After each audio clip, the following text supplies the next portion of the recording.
అందరికీ నమస్కారం. Welcome to my channel. This is doctor R P Sudha. మనం ఇప్పుడు మాట్లాడబోయేది జూన్ నెల రాశి ఫలితాలు, జూన్ నెల ప్రెడిక్షన్స్ అన్నమాట. ద్వాదశ రాశుల వారికి ఎలా ఉందో చూద్దాము. దానికన్నా ముందు మనం ఎప్పుడు మాట్లాడేది గోచారం మాట్లాడుకుంటాము. సో గోచార రీత్యా ఎక్కడెక్కడ ఏ హౌసెస్లో, ఏ భావంలో, ఏ రాశుల్లో ప్లానెట్స్ ఉన్నాయో చూద్దాము. ఫస్ట్ మనం మాట్లాడుకోబోయేది శని ఏమో ప్రస్తుతం మనకు తెలుసు మీనంలో ఉన్నారు. ఏళ్ళనాటి శని అనేది మనకి మేషరాశి వాళ్ళకి మొదలైంది. అలాగే మీనరాశి వాళ్ళకి రెండో ఘట్టంలో ఉంది, కుంభరాశి వాళ్ళకి లాస్ట్ ఘట్టంలో ఉంది. అలాగే కుంభరాశిలో మనకేమో రాహు ఉన్నారు, సింహరాశిలో ఏమో మనకి కేతు ఉన్నారనమాట. అండ్ మేజర్ మూమెంట్స్ కూడా ఉన్నాయి. సో ఫస్ట్ అది మాట్లాడుకుందాము. వీనస్ శుక్రుడేమో మనకి తెలుసు మేషంలో ఉన్నారు, మే ఎండ్కి వచ్చారు. జూన్ ఎండ్కి 29th జూన్కి ఏమో ఆయనేమో వృషభానికి వెళ్తున్నారు. వృషభంలో ప్రస్తుతం సన్ అండ్ మెర్కురీ ఉన్నారు.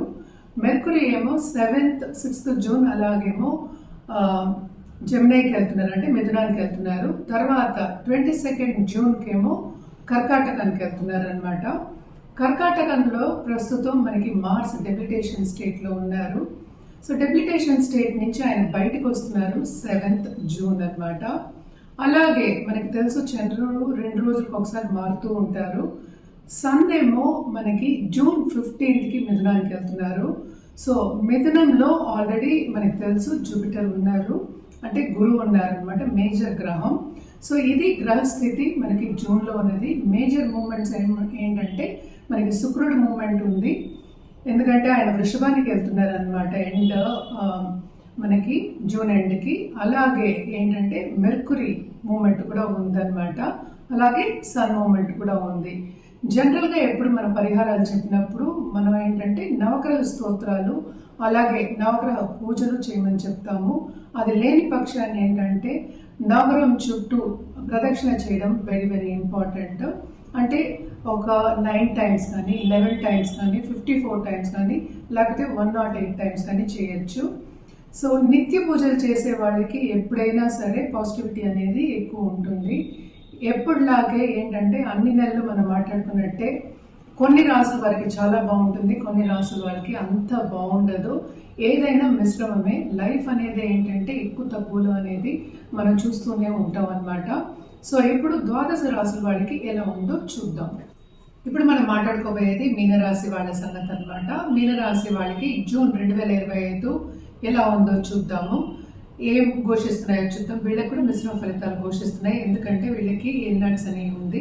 ఏళ్ళనాటి శని ప్రభావం కూడా చాలా ఎక్కువ ఉంటుందన్నమాట. కానీ ఈ రాశికి అధిపతి 4వ ఇంట్లో ఉన్నారు కనుక తప్పక కంఫర్ట్ లెవెల్ అనేది బాగుంటుంది. ఆపర్చునిటీస్ కూడా చాలా బాగుంటాయి అన్నమాట. మనం చూసాము అంటే 4th లార్డ్ ఏమో ఇప్పుడు 3rd లో ఉన్నాడు కనుక కొంతవరకు స్టార్టింగ్ ఆఫ్ దిస్ మంత్ కష్టంగా అనిపిస్తూ ఉంటుంది. కష్టపడాలి, కష్టం లేదే ఏది రాదు మనకి. కానీ 1కి 2 సార్లు చేస్తే కానీ ఏ పనులు అవ్వవు అనమాట. నిరుద్యోగులకి ఉద్యోగ అవకాశాన్ని కూడా second half of this month కల్పిస్తుంది అనమాట. అలాగే మనం చూసాము అంటే 2nd లార్డ్ కూడా డెబిలిటేషన్లో ఉన్నారు. కానీ కూడాను మనకి దిగిన తర్వాత అంటే ఏంటంటే 6వ ఇంటికి దిగుతున్నారు కనుక కొంతవరకు ఫైనాన్షియల్ స్ట్రెయిన్ అనేది కనిపిస్తుంది అనమాట. అంత ఈజీగా ఏది చేయడానికి ఉండదు, ఎందుకంటే అన్నిటికీ అడ్డంగాలు వస్తూ ఉంటాయి, ఆబ్స్టికల్స్ వస్తూ ఉంటాయి. అండ్ మనం చూసాము అంటే మార్స్ కేతుతో కలిసి ఉన్నప్పటికీను సడన్గా డబ్బు వచ్చే సూచనలు కనిపిస్తున్నాయి. కానీ సీక్రెట్ ఎనిమీస్ తయారయ్యే ఛాన్సెస్ కూడా కనిపిస్తున్నాయి అన్నమాట ఈ జూన్ నెలలో. అండ్ 2nd హౌస్లోనే మనకి 3rd లార్డ్ ఉన్నాడు. సో తప్పక కష్టం అనేది ఎక్కువ కనిపిస్తోంది. ఏ పని చేసినా 1కి 2 సార్లు చేయవలసి వస్తుంది అనమాట. అండ్ ఆల్సో మనకి towards 3rd week of this month ఇంకా బాగుంటుంది. వీళ్ళకి మంచి ఆపర్చునిటీస్ వస్తాయి. అండ్ ట్రావెలింగ్ ఇండస్ట్రీలో ఉన్న వాళ్ళకి అండ్ టూరిజం ఇండస్ట్రీలో ఉన్న వాళ్ళకి మాత్రం చాలా బాగుంటుందనే చెప్పాలి. Second half of this month రాబడి వచ్చే ఛాన్సెస్ ఎక్కువ కనిపిస్తున్నాయి. అలాగే స్టూడెంట్స్ దూరపు దేశం వెళ్ళి చదువుకోవాలి, లేకపోతే ఇక్కడైనా పై చదువులకు వెళ్ళాలి అనుకున్న వాళ్ళందరికీ కొంతవరకు అంటే ఏంటంటే వాళ్ళు అనుకున్నది సాధించలేరన్నమాట. సో తప్పక కొంతవరకు టెన్షన్కి గురవుతారు, యాంగ్జైటీకి గురయ్యే ఛాన్సెస్ ఎక్కువ కనిపిస్తున్నాయి. ట్రావెలింగ్లో కూడా ఏంటంటే పేపర్స్ అన్నీ కొంచెం సక్రమంగా పెట్టుకుంటేనే సేఫ్గా ట్రావెల్ అవ్వడం అనేది కూడా ఉంటుందన్నమాట.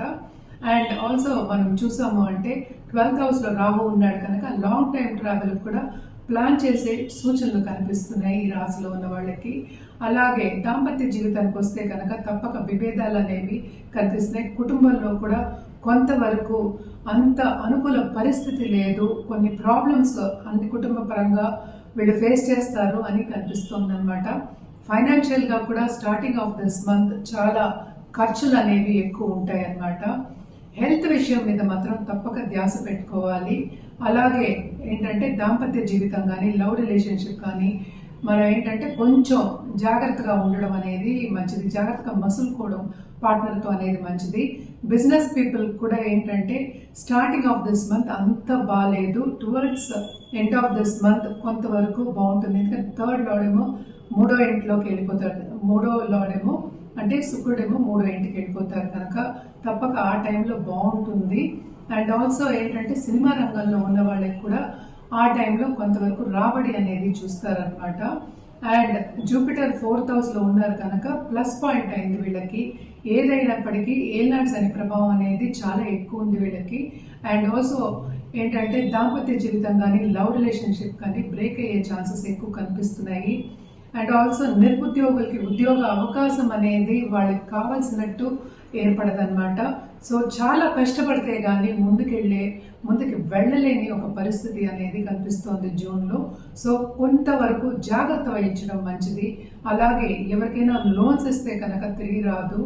అండ్ బిజినెస్ పీపుల్కి వాళ్ళకి కావాల్సినప్పుడు చేతికి అందుబాటులో ఉండదన్నమాట. రాబడి అనేది అందుబాటులో ఉండదు, మోతాదు అనేది అందుబాటులో ఉండదు. సో డిఫికల్ట్ సిచ్యువేషన్స్ ఈ మంత్ ఫేస్ చేస్తారు మీనరాశి వాళ్ళు అని చెప్పడం జరుగుతోంది. వీళ్ళ పరిహారాల విషయానికి వస్తే కనుక తప్పక గురువారం గురుని దర్శించుకోవడం, టెంపుల్కి వెళ్ళి దర్శించుకోవడం చాలా చాలా మంచిది. అలాగే గురు బీజ మంత్రం చదువుకోవడం కూడా చాలా మంచిది అనమాట. ఇంట్లో ఉన్న చీమలు కానీ లేకపోతే ఏంటంటే మీకు అక్వేరియం అది ఉంటే కనుక ఫిషెస్కి ఫీడ్ చేయడం కానీ ఎవ్రీడే ఫీడ్ చేయడం కానీ చాలా చాలా మంచిదన్నమాట. ఇంట్లో ఉన్న చీమలకైనా మీరు ఫీడ్ చేయొచ్చు, మంచి జరుగుతుంది. అలాగే మనం చూసాము అంటే మెర్కురీ కొంచెం అంటే ఏంటి బుధుడు మూమెంట్ అయిన తర్వాత, సన్ మూమెంట్ అయిన తర్వాత ఉన్నత వ్యక్తుల పరిచయం అనేది ఏర్పడుతుంది. ఆ టైంలో కొంతవరకు ఏంటంటే పాజిటివ్ రిజల్ట్స్, పాజిటివ్ అవుట్కమ్స్ అనేది కనిపిస్తుంది అనమాట. సో తప్పక second half of this month మీకు బాగుంటుంది. ఈ పరిహారాలన్నీ చేసుకుంటే ఇంకా బాగుంటుంది. ఇప్పుడు మనం మాట్లాడుకోబోయేది మీనరాశి వాళ్ళ సంగతి అనమాట. మీనరాశి వాళ్ళకి జూన్ 2025 ఎలా ఉందో చూద్దాము. ఏం ఘోషిస్తున్నాయో చూద్దాం. వీళ్ళకి కూడా మిశ్రమ ఫలితాలు ఘోషిస్తున్నాయి. ఎందుకంటే వీళ్ళకి ఏల్నాడ్స్ అని ఉంది. ఏల్నాడ్స్ అనే ప్రభావం కూడా చాలా ఎక్కువ ఉంటుందన్నమాట. కానీ ఈ రాశికి అధిపతి 4వ ఇంట్లో ఉన్నారు కనుక తప్పక కంఫర్ట్ లెవెల్ అనేది బాగుంటుంది. ఆపర్చునిటీస్ కూడా చాలా బాగుంటాయి అన్నమాట.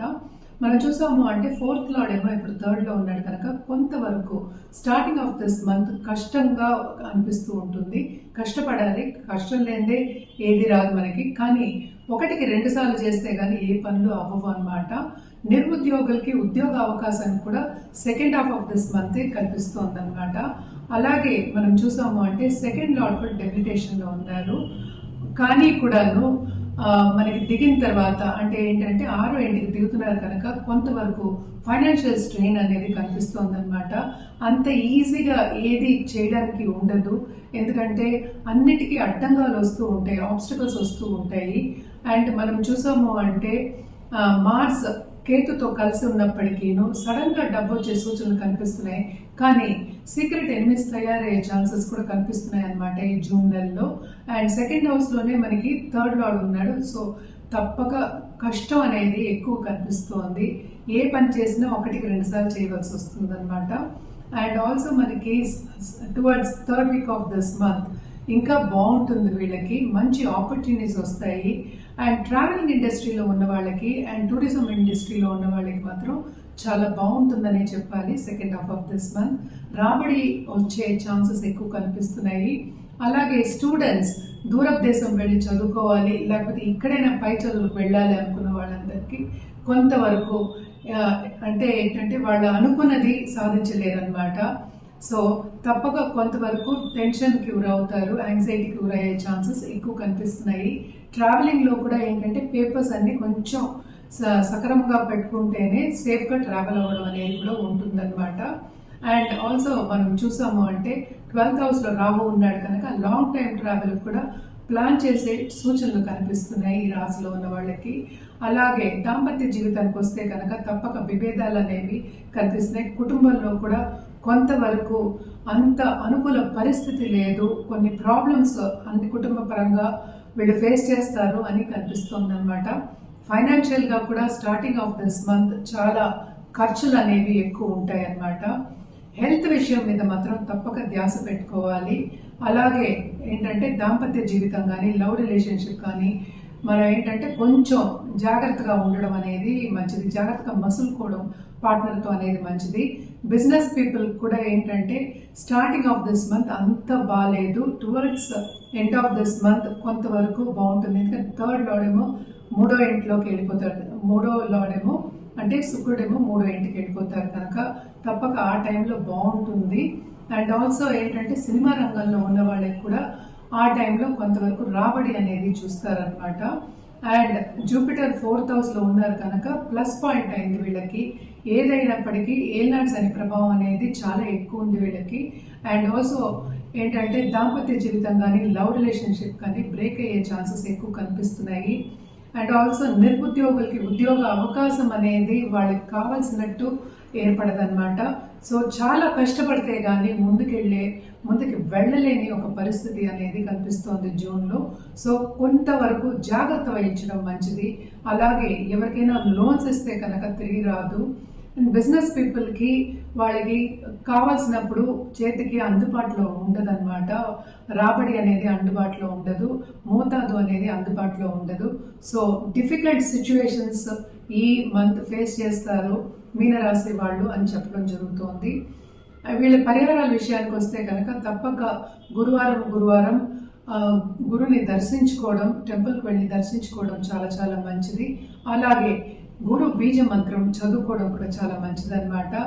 ఇంట్లో ఉన్న చీమలు కానీ లేకపోతే ఏంటంటే మీకు అక్వేరియం అది ఉంటే కనుక ఫిషెస్కి ఫీడ్ చేయడం కానీ ఎవ్రీడే ఫీడ్ చేయడం కానీ చాలా చాలా మంచిదన్నమాట.